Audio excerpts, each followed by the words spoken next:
Angela, what's on the menu?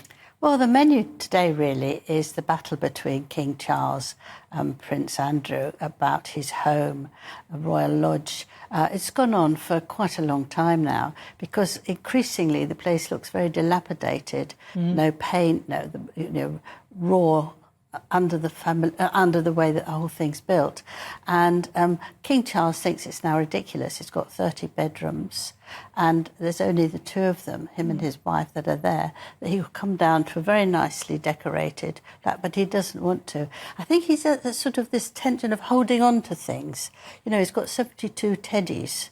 And he doesn't want 72, really? 72 teddies, and he has an aide who puts them all in the right place. No. And he doesn't want any of them to go, any of them to be moved. And I think when you know that, you realise he doesn't want to let go of things that he feels are his. He's got a contract to stay there till 2078, but he's got to actually make sure that he keeps it in a good state. There's dripping through the roof and all that, and he won't go out while it's being rebuilt because he thinks he won't be allowed back.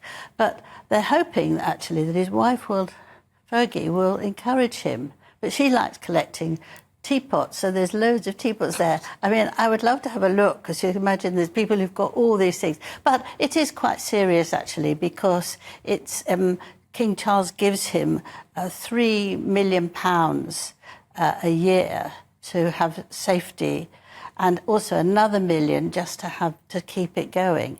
And it costs about £400,000 a month to keep the place going. Really? So it is ridiculous that he's there. And I think it's like anybody, if you get to a certain age, his daughters don't stay there because they stay in London.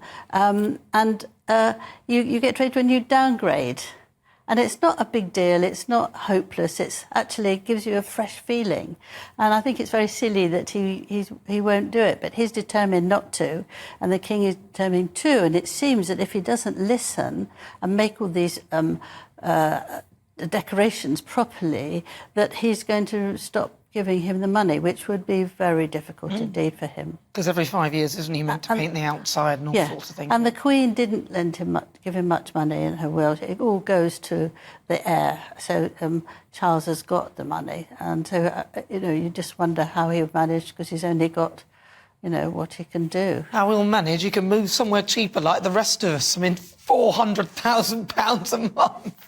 Yeah. You could go to Frogmore Cottage, which is the offer. Yes, exactly. That's the offer. And it's all been very decorated. Apparently Meghan did it very nicely. It's much smaller, but it's also very carefully guarded. So he should be able to do that. What else have we got, Angela? Well, the else we've got is that, very interestingly, on the royal website, they removed the information that in 2016 Harry sent this very, very angry letter to the press to say that they were being racist towards Meghan and disturbing her.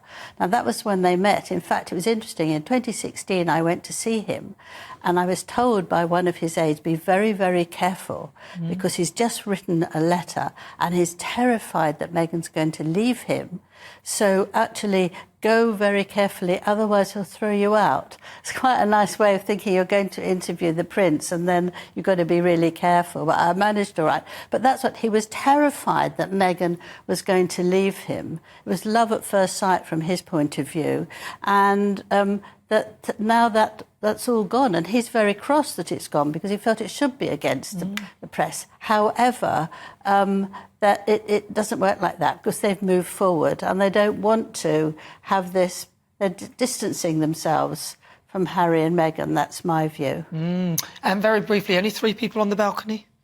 No, I think everybody should be on the balcony. I think King Charles is trying to go for a slim monarchy, and I think actually at the moment we need a very full one. All the relations, all the young people, and we can enjoy it much better to see that it's all going through. It would be lovely, Angela Levin, if only. But the fight for the balcony will continue. That is Angela Levin.